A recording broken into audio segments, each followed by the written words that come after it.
Investing solely on the basis of return on equity might be vague.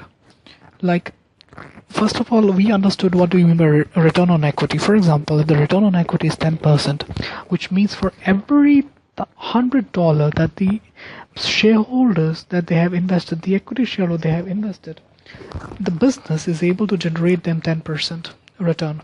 So only 10%, like, okay, they're able to generate me 10%, this is good, this is bad, or this is moderate, or whether should I invest in the company or not. It depends upon multiple factors, because whenever you have invested your capital. So I'll deal with this topic in two ways. Like, the first thing, I will explain some basic concept about value addition. Some basic on this video will discuss on value addition. The second video I will give a brief analysis, what I call as DuPont, or what we understand as DuPont analysis. So let's understand something on value additions.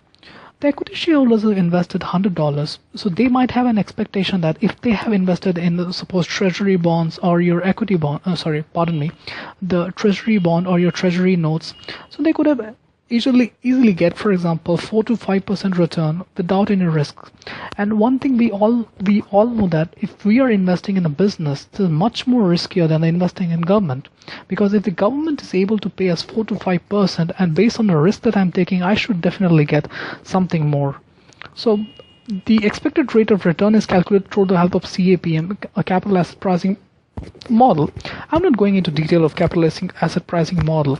So in order to understand whether ROE is proper or not, or the return that the entity is able to generate from the capital that has been invested by the equity shareholders is proper or not, is adequate or not, we generally compare the return with the expected return by the equity shareholders. Suppose, based on some analysis, I've applied capital asset pricing model.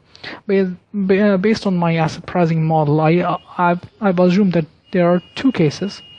For example, if the required rate of return required by the shareholders is 12% and another one is 8%, which means by investing by investing the $100, the equity investors want after 1 year $12, but the business is able to give them only $10, which means they are not satisfied, which means there is a destruction. This is called value destruction, which means they are not able to cope up with the expectations of the equity shareholders.